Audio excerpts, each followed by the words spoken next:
invite à vous lever pour que nous chantions tous ensemble notre premier chant. Bénissons Dieu, le 155 dans le donner du gloire. Bénissons Dieu.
Prions notre Dieu. Seigneur, ce matin, nous sommes ici dans ta maison pour te louer, pour t'adorer, pour te dire merci pour les victoires de la semaine, pour les défaites aussi, parce que nous savons que tu es avec nous quoi qu'il arrive. Que tu puisses nous accorder le pardon, Seigneur, de nos péchés, et que tu puisses aussi, Seigneur, venir à notre aide, parce que parfois c'est vrai que c'est très très difficile de pardonner, mais nous comptons sur toi pour tout, Seigneur. Viens avec nous pour ce culte, Seigneur, que nous puissions t'adorer, remercier pour la vie, pour les bénédictions, pour ta bonté, ta miséricorde, et pour tout ce que tu as fait pour nous à la croix. Bénis cette matinée, Seigneur, ce sabbat, et que ton nom soit loué, adoré pour nous tous, et que tu puisses aussi, Seigneur, venir visiter ceux qui sont malades, ceux qui ont besoin d'un réconfort, ceux qui ont besoin que tu sois avec eux, et que tu puisses vraiment leur donner ce qu'ils ont besoin. Nous savons que tu vas le faire. Merci pour tout ce que tu fais pour nous. Sois avec Carlos qui va nous présenter le plan de ce matin, la méditation, la prédication, qu'on puisse être réceptif à l'écouter et à écouter ta parole. Merci pour tout ce que tu fais pour nous, Seigneur, pour Jésus et avec le Saint-Esprit, au nom de Jésus. Amen. Notre prochain chant est Acquis vos devoirs, le 360 dans le donner du gloire. Acquis vos devoirs.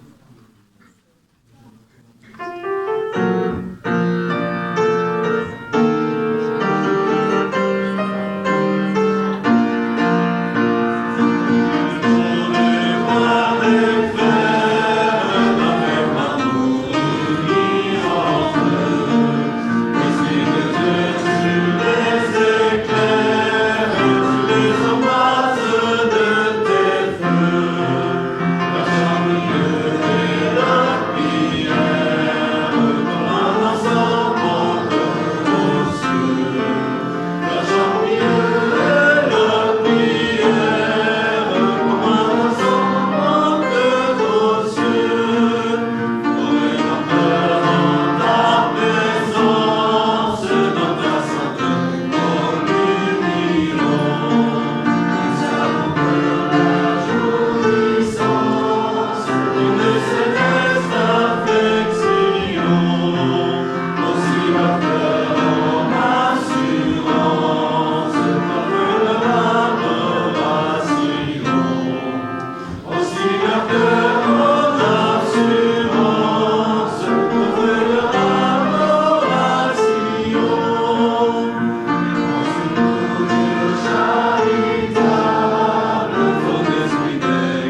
bonjour à tout le monde. Bonjour. On s'est déjà dit allô, allô, mais là c'est bonjour. Et je remercie la technologie quand même parce que je peux descendre. Ça fait longtemps que je voulais le faire. Il y a quelques semaines, on m'a demandé, c'est tout naturel, quand on a des thèmes difficiles, c'est tout naturel pour les églises de dire, ah tiens, c'est le pasteur qui va traiter le thème. Et on m'a dit, pasteur, dans une autre église, nous allons entamer une deuxième série au sujet du pardon. Ok. Et nous aimerions que tu puisses choisir, prendre ce thème. Quel thème? Simple. Quelle est la nature du pardon? Déjà formulé comme ça, quelle est la nature du pardon? C'est quoi la nature de quelque chose? La nature de quelque chose, et je suis allé chercher dans le dictionnaire parce que, allez répondre comme ça. Dis-moi quelle est la nature du pardon, Jacques. C'est compliqué. Donc, la nature de quelque chose, c'est l'ensemble des caractéristiques, des éléments, des façons de faire, d'agir d'une personne ou d'une chose qui te permet de définir comment la chose ou la personne est. Aller parler de la nature du pardon, c'est plus compliqué, c'est abstrait. Dit comme ça. Donc je me suis dit que si je voulais avoir ne plus qu'un tout petit peu de chance de répondre à la question, je devais reformuler, dire autrement. Alors, j'ai posé des questions différentes. Je me suis demandé, mais le pardon, d'où vient-il? Que prétendent-ils? Qu'est-ce qu'il produit? Et bien sûr, qu'est-ce que le Seigneur en dit? Et je me suis dit, tiens, comme ça, je pourrais peut-être mieux répondre. Je vais essayer. Alors, du pardon, en veux-tu, en voilà. La Bible en parle tout le long. Il y a les grands rabbins de France, Haïm Corsia, qui a dit « Le pardon est la trame fondamentale de la Bible. » L'ensemble. Le pardon est la trame fondamentale de la Bible. On en parle partout. Et bien que la première fois où on va parler des façons explicites du pardon, c'est au Genèse chapitre 50. Vous vous rappelez quand les frères de Joseph vont aller lui dire « Tu sais, papa est décédé, mais juste avant de mourir, tu sais quoi? Il a laissé une lettre que tu n'avais pas vue. Il nous a dit, allez dire à Joseph, pardonne tes frères quand même. » Même si c'est la première fois où on le mentionne de façon explicite, la première fois où le pardon est implicite, c'est dès le commencement de l'histoire humaine. Dès le départ. Vous vous rappelez Adam, Ève, Dieu, écoute, ne mange pas du fruit parce que tu vas mourir.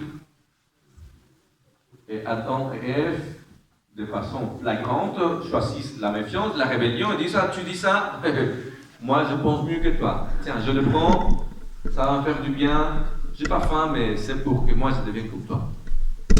Juste après, la Bible nous raconte qu'ils ont tellement peur des conséquences, ils pensent que Dieu va les tuer, qu'ils se cachent. Et Dieu va les chercher. Et quand Adam et Ève se trouvent face à face avec Dieu, au lieu de trouver un Dieu qui va les éliminer, ils trouvent un Dieu qui, au contraire, choisit de les accompagner au mieux dans le chemin qu'ils avaient désormais pris. Le chemin de l'amour.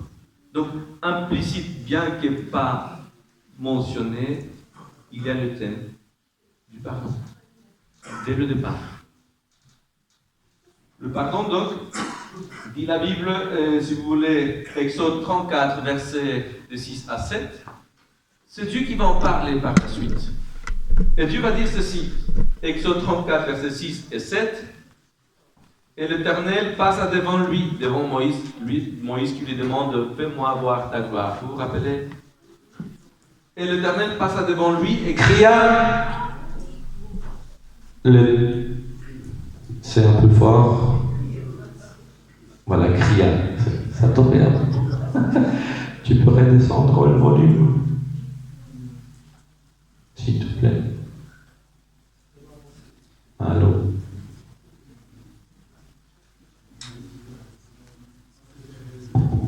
Maintenant que je pense, vous avez entendu tout ce que j'ai dit avant? Non, on se jamais. C'était mieux avant? Oui. L'heure. Oui, on descend le volume. Donc, je vais. C'est bon? Là, c'est bon? Ok, là c'est bon, bien. Je disais, Moïse a dit à Dieu, fais-moi voir ta gloire. Alors Dieu va lui dire, pas comme ça directement, tu vas mourir, mais je te ferai voir quelque chose. Il va lui montrer finalement en quoi consiste sa gloire. Exode chapitre 34, versets 6 et 7. L'Éternel passa devant lui et cria à l'Éternel. L'Éternel, Dieu miséricordieux, et fait sans grâce, long à la colère, et grand en bonté et en vérité, gardant la bonté envers des milliers de générations, pardonnant l'iniquité, la transgression et le péché, et qui ne tient nullement celui qui est coupable pour innocent, qui visite l'iniquité des pères sur les fils, et sur les fils des fils, sur la 3e et sur la 4e génération. L'Éternel, Dieu qui pardonne. Il est quelqu'un qui pardonne, un Dieu de pardon. Mais même déjà dans l'Ancien Testament, le pardon ne doit pas rester l'apanage exclusif de Dieu. Dieu veut que son peuple, après lui aussi, a pardonné. Et il va lui dire de pardonner en des termes qu'aujourd'hui on a tout plus de mal à accepter parce que c'est quand même assez directif. Parce que parler au peuple d'Israël, il fallait le faire de la sorte. Et alors, pour leur dire de pardonner, Lévitique chapitre 19, versets 17 et 18, il va leur dire comme ceci, regardez, et c'est super intéressant. Lévitique 19, versets 17 et 18. Tu ne détesteras pas ton frère dans ton cœur. Tu avertiras ton compatriote, mais tu ne te chargeras pas d'un péché à cause de lui. Verset 18. Tu ne te vengeras pas, tu ne garderas pas de rancune envers les gens de ton peuple. Et la partie suivante, vous la connaissez. Tu aimeras ton prochain comme toi-même. Je suis le Seigneur, je suis l'Éternel. Tu aimeras ton prochain comme toi-même. Vous remarquez que le mot pardon en tant que tel, il n'y est pas, mais il y est partout. Il y est partout. Et quand on va demander à Jésus, on va faire un saut jusqu'au Nouveau Testament, quand on va demander à Jésus quelle est la base finalement de la loi du Seigneur, quel est le plus grand commandement, Jésus va dire, tu m'auras attendu, toute ton âme, ta force et toute ta pensée. Et le 12e commandement, qui est tout aussi important, et qu'est-ce qu'il va faire? Il va citer Lévitique. Tu aimeras ton prochain comme toi-même. Et dans son contexte, Lévitique parle d'aimer son prochain sur une base de pardon et de justice. Dans ce sens, Jésus va dire l'essence de la croyance en Dieu, de la foi en Dieu, c'est 1. L'aimer. 2. Être capable de vivre dans une relation d'amour qui ne peut exister que s'il y a pardon, que s'il y a une vie juste parmi vous, en tant que frères et sœurs.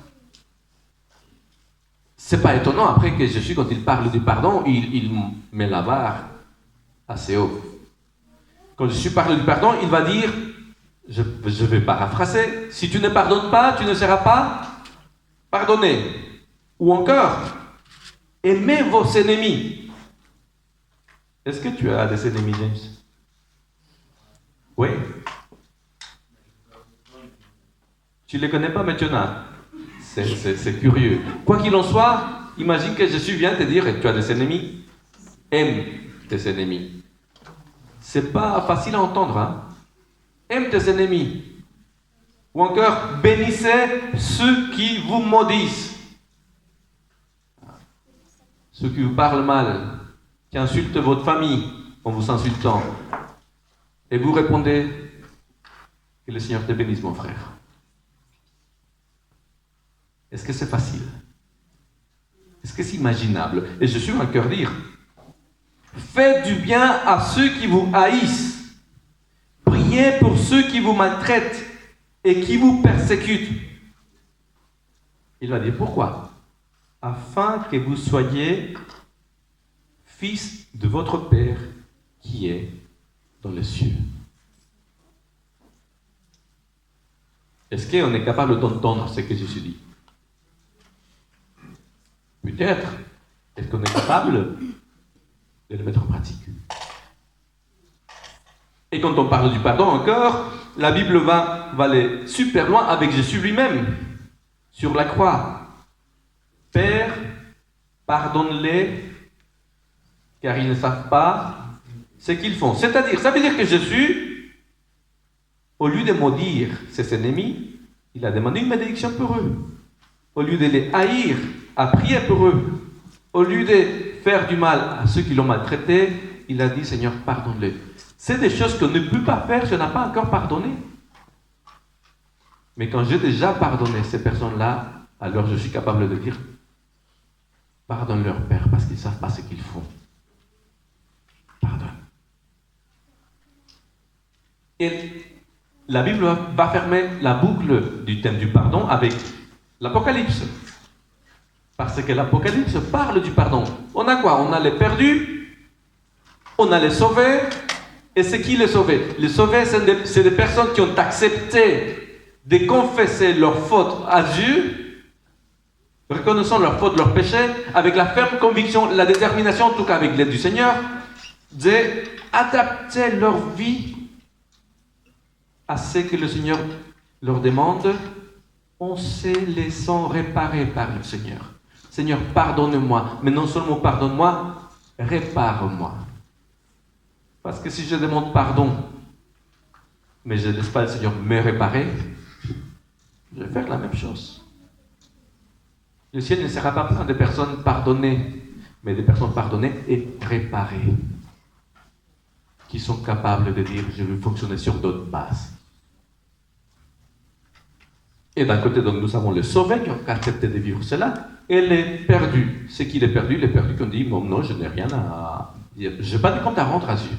Je n'ai rien de quoi demander pardon. Moi, le style de vie que je mène est en cohérence avec mes convictions. Conviction qui les éloigne de Dieu et de la vie, donc les perdus. Par conviction, les sauver. Par conviction que tu peux les sauver et les réparer. Vous voyez, la Bible parle de pardon de A à Z, du début à la fin. Mais la meilleure façon, je pense, de retenir quelque chose, c'est en partant d'une histoire. Et il y a une très belle histoire qui peut nous guider dans ce sens, c'est l'histoire de Phil dans la Bible. Qui connaît l'histoire de Phil? Non? Personne? Non? La lettre à Philémon? Oui. Ok. C'est l'histoire d'Onésime et Philémon. C'est qui alors? C'est Paul qui va nous permettre de connaître l'histoire. En quoi consiste celle-là, cette histoire-là? Alors, Philémon, était un chrétien top. Quelqu'un qui avait de l'argent, une belle maison suffisamment grande pour accueillir l'église dans sa famille, dans sa maison. Quelqu'un qui était donc bien en vue dans la ville. Et comme les personnes aisées à l'époque, il avait aussi des esclaves. Et parmi ces esclaves, il y avait un qui s'appelait Onésime. Onésime, un jour, bien que Philémon, on imagine qu'il était un bon maître, un jour il se dit, d'accord, je veux bien avoir un bon maître, mais en même temps, bon maître, pas bon maître, je suis esclave. Je n'ai ma claque. Et Onésime a dit, bye bye, je m'en vais. Mais en partant, Onésime, comme tout esclave, qui voulait faire sa vie tout seul, il a pris avec lui de quoi vivre. Il a volé son maître, il a volé Philémon. Et il est parti, il est allé jusqu'à Rome. Et on le comprend. L'endroit le plus facile, le meilleur pour se cacher, c'est dans la foule. On se mélange, on se mêle aux personnes et personne ne te voit. Donc il part à Rome. Et à Rome, devinez qui était là, qui était prisonnier déjà à Rome à cette époque-là? L'apôtre Paul. Et Onésime va rencontrer l'apôtre Paul, va entendre ce que l'apôtre Paul a à dire, va écouter, va croire, va se convertir, va se faire baptiser. Il va se mettre au service de Paul.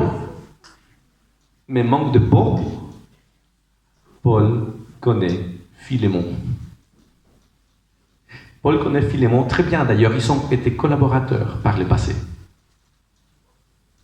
Et Paul dit à Onésime, tu sais quoi? Il faut que tu retournes par Philémon.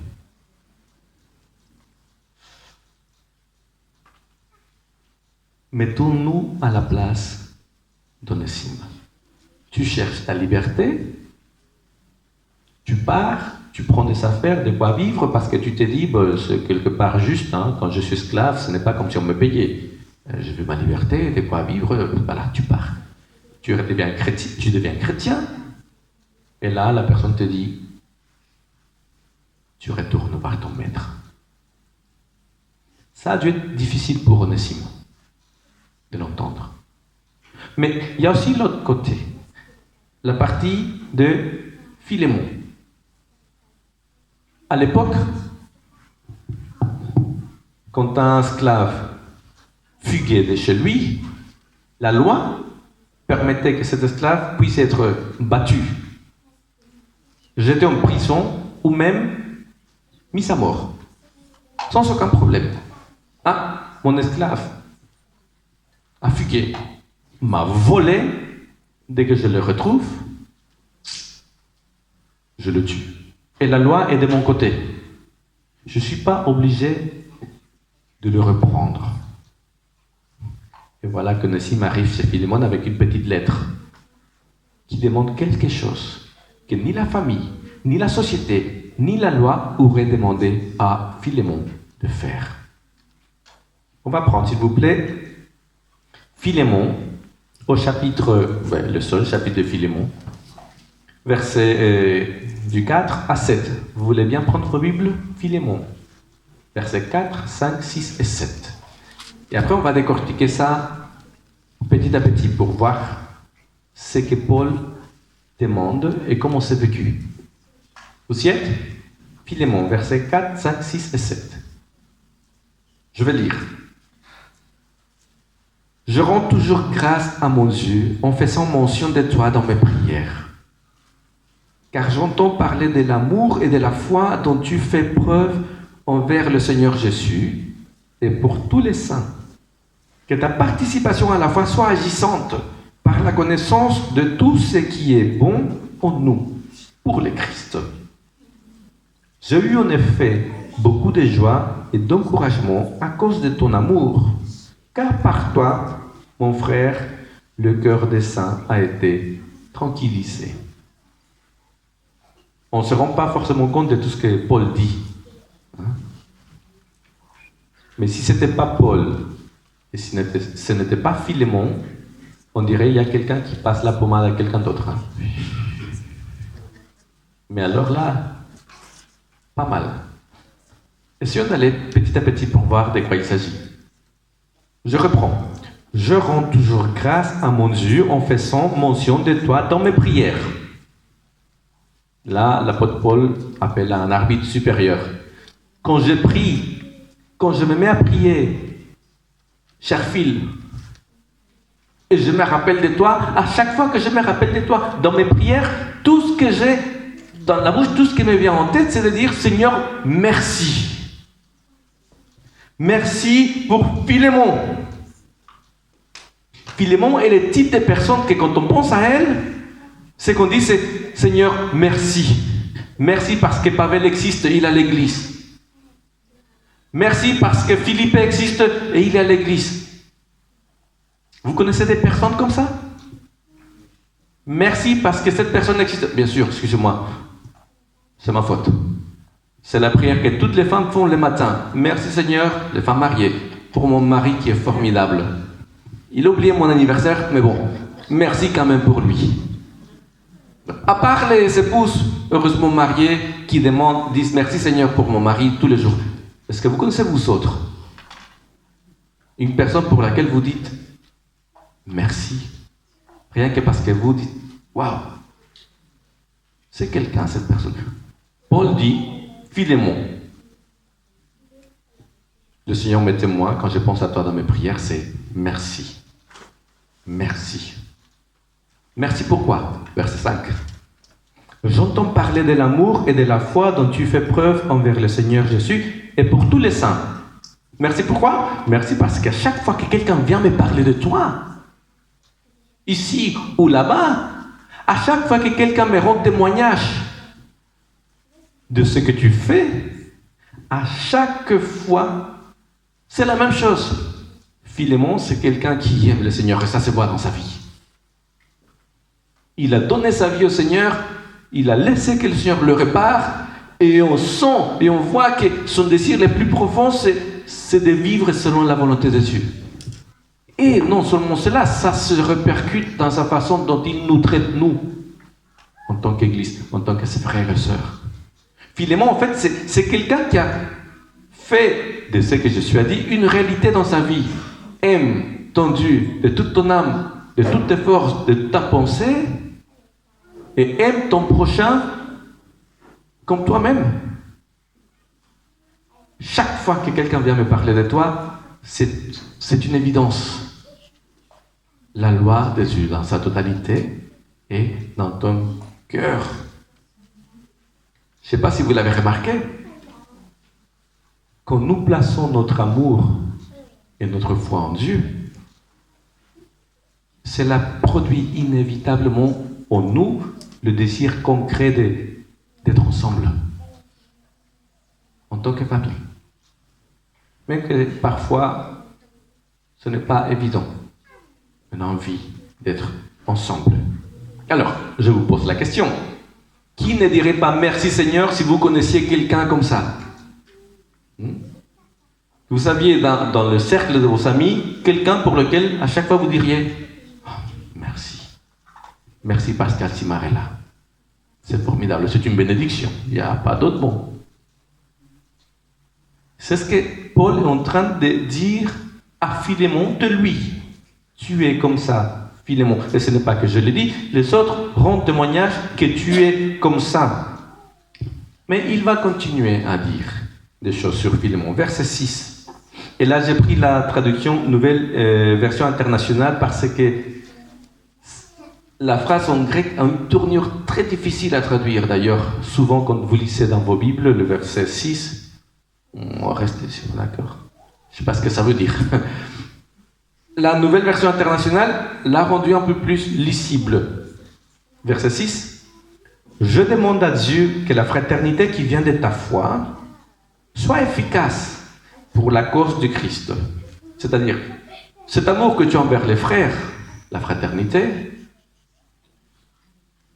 que quand tu le vis, je demande Seigneur que quand tu le vis, quand tu l'exerces, ça serve pour la cause du Seigneur. Okay? Et il continue. En reconnaissant tout ce que de bon nous avons partagé. Mon cher Phil, continue Paul, mon cher Phil, je me rappelle, on a vécu de belles choses. En Jésus, on a vécu de belles choses. Non seulement les choses étaient belles, mais la façon dont nous l'avons vécu, c'était quelque chose.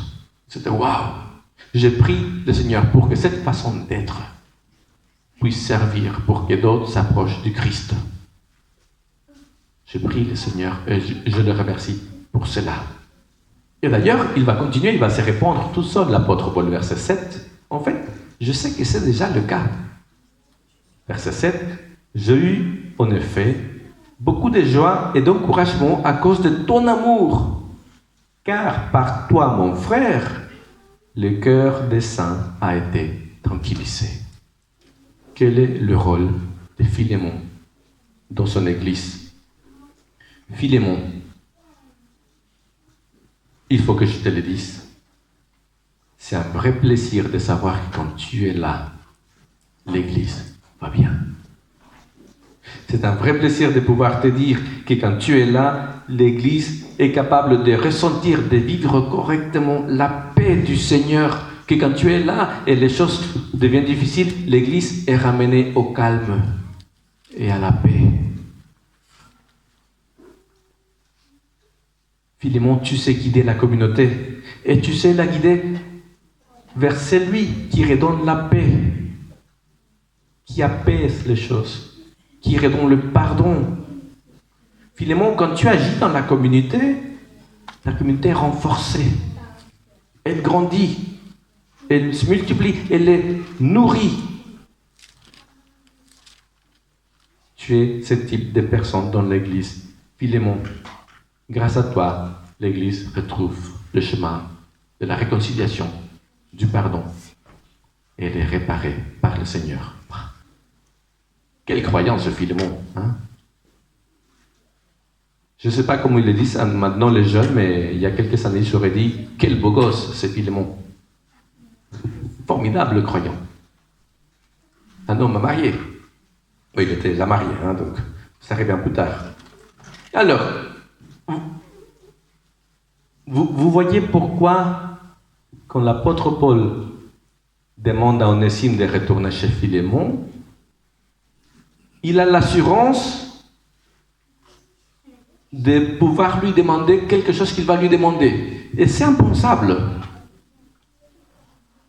Cher Philémon, puisque tu es comme tu es, il vient de le dire, voilà, j'aimerais que tu puisses mettre encore une fois en pratique cet amour que tu as envers Dieu et envers les autres.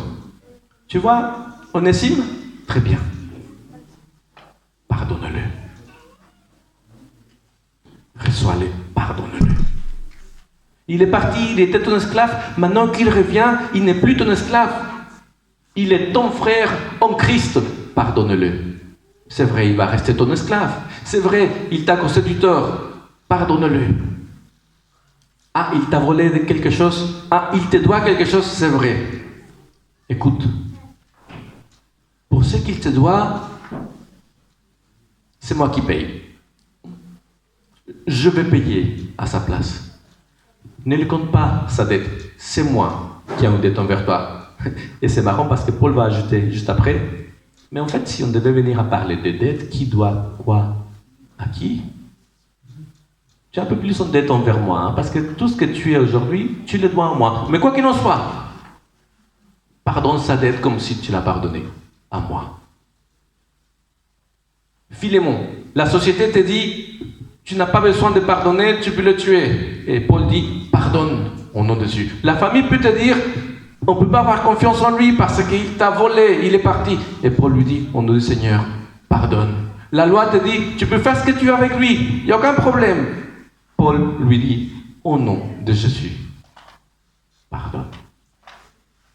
C'est impensable. Pardonne.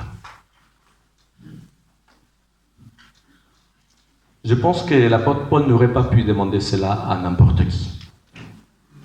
Il fallait que quelqu'un ait une telle relation avec Dieu pour qu'il puisse lui dire ce qui est impensable de pardonner, pardon quand même. Pardon quand même.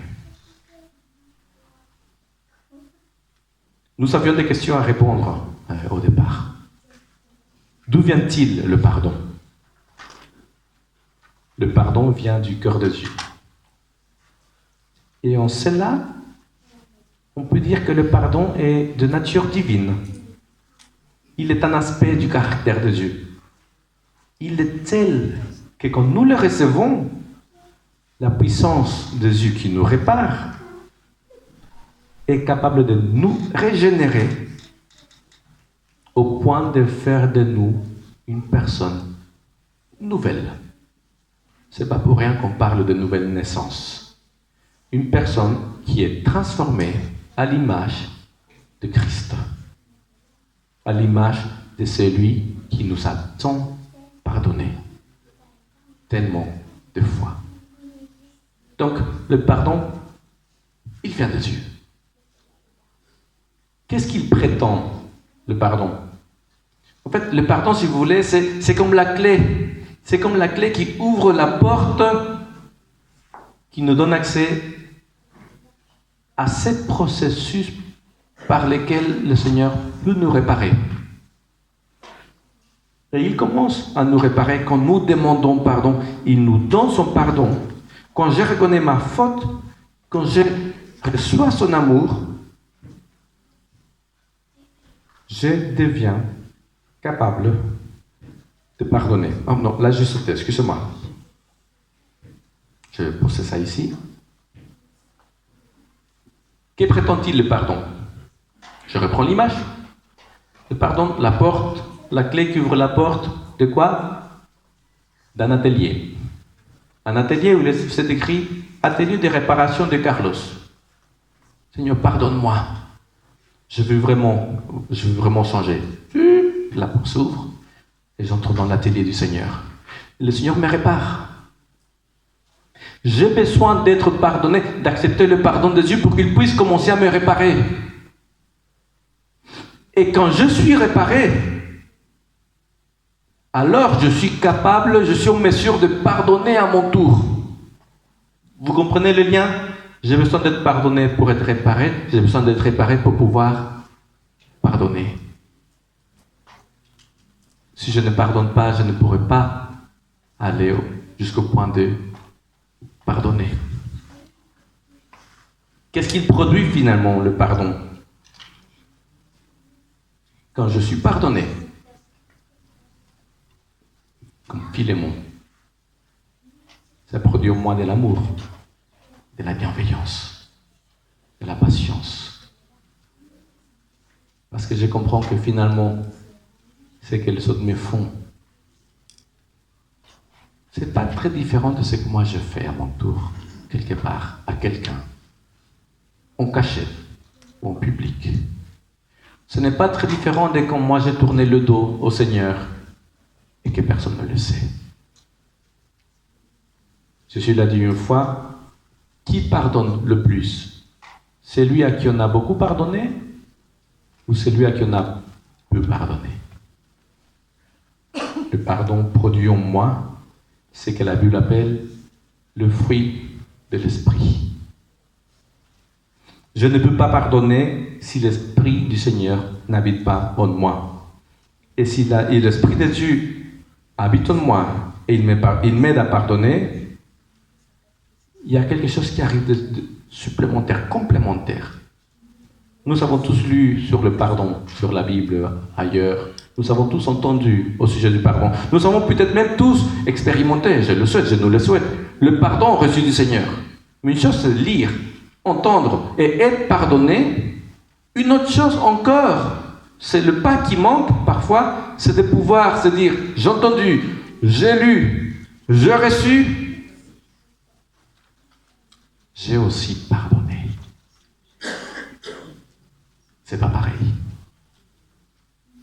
Une chose, c'est de le recevoir. Une autre chose, c'est de le donner. Et quand j'expérimente la capacité, la possibilité de pouvoir pardonner à mon tour, j'expérimente quelque chose qui vient de Dieu, quelque chose qui est propre à Dieu. Dieu pardonne. Et quand je deviens son enfant, je suis en mesure, à la mesure où il me répare, de moi à mon tour pardonner, parce que tel il est, tel nous sommes. C'est la promesse. C'est l'invitation du Seigneur.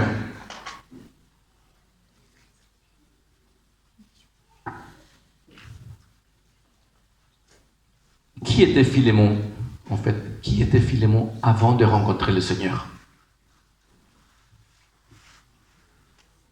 Nous ne le savons pas. Aucune idée. Nous savons ce qui importe vraiment. Nous savons ce que, avec Jésus, Philémon est devenu quelqu'un, pour répéter ce que Jésus a dit, Dieu a dit de David, quelqu'un selon le cœur de Dieu. Peu importe qui il était avant. Il a rencontré le Seigneur et il est devenu la personne à qui Paul pouvait demander en toute confiance et au nom de Jésus de pardonner même ce qui était impensable à l'époque de pardonner. Je pense que c'est formidable qu'on ne sache pas qui il était avant. Parce que ça me permet de me dire, en fait, c'est vrai, peu importe qui je suis, peu importe qui j'ai été avant, peu importe ce que j'ai subi dans la vie, ou peu importe ce que moi j'ai fait subir aux autres dans la vie. J'ai un exemple de quelqu'un qui a rencontré le Seigneur. Si tu te laisses réparer par le Seigneur, si tu te laisses pardonner par le Seigneur, voilà ce que tu peux devenir. Peu importe qui tu étais, voilà qui tu peux devenir. Si tu acceptes Jésus dans ton cœur, voilà, tu peux devenir une personne pardonnée, réparée, capable de pardonner et d'agir pour que d'autres puissent être aussi réparés à leur tour. Que ce soit la famille de sang, que ce soit la famille spirituelle, que ce soit le frère humain, tout simplement. Je ne sais pas quel est l'onésime que le Seigneur vous renvoie. Je ne sais pas ce que cet onésime a pu faire dans votre vie. Mais je pense que l'invitation reste similaire. Voilà ton onésime. Peut-être c'est impensable pour toi, mais laisse le Seigneur agir. Laisse-toi réparer. Parce que l'invitation s'ensuit. Inévitable. Voilà ton onésime. Voilà l'invitation de Dieu. Pardonne. Amen.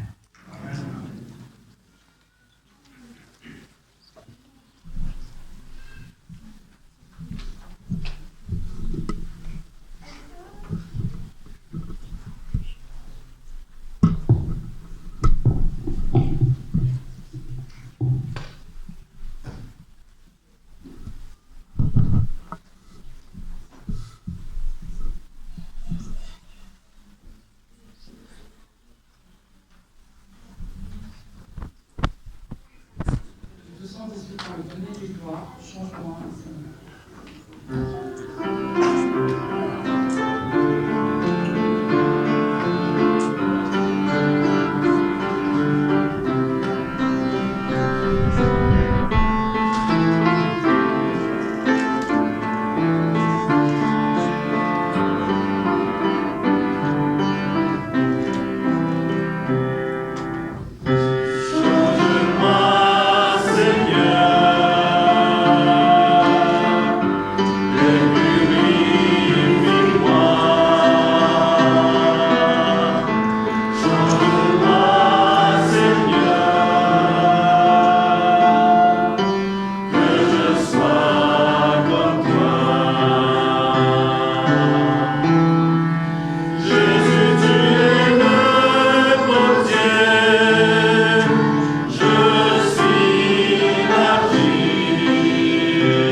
Quelle est la nature du pardon, Seigneur? Il vient de toi. Il nous change. Il nous change quand on les prend au sérieux. Il nous change quand on les prend pas qu'à moitié. Il nous change quand pour nous c'est le point de départ pour que tu puisses continuer à ouvrir en nous, pour que tu puisses nous réparer. Alors Seigneur, si on a jusqu'à maintenant simplement été content, satisfait de te dire pardonne-moi Seigneur, mais on ne t'a pas laissé faire la suite, on ne t'a pas laissé nous réparer, à notre tour de dire pardon, Seigneur. Répare-nous, change-nous, que nous puissions être des personnes capables d'être en lien avec toi et que ça puisse se voir dans la nature de nos liens avec les autres. Et nous, Seigneur, être une église pleine de Philémon et de Philémon. Que nous puissions, Seigneur, transmettre cela autour de nous. Et quand les personnes disent, waouh, l'église a voulu, oui. Merci, Seigneur, pour cette église. Permets-nous d'être des personnes de ce calibre-là. Par ta grâce, par ton amour. Au nom de Jésus. Amen. Amen. Chantons ensemble que la paix.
Que le Dieu de la paix éternelle, notre Seigneur Jésus, vous forme en tout ce qui est bon pour faire sa volonté, qu'il fasse en nous ce qui lui est agréable par Jésus-Christ, à qui soit la gloire à tout jamais. Amen. Amen.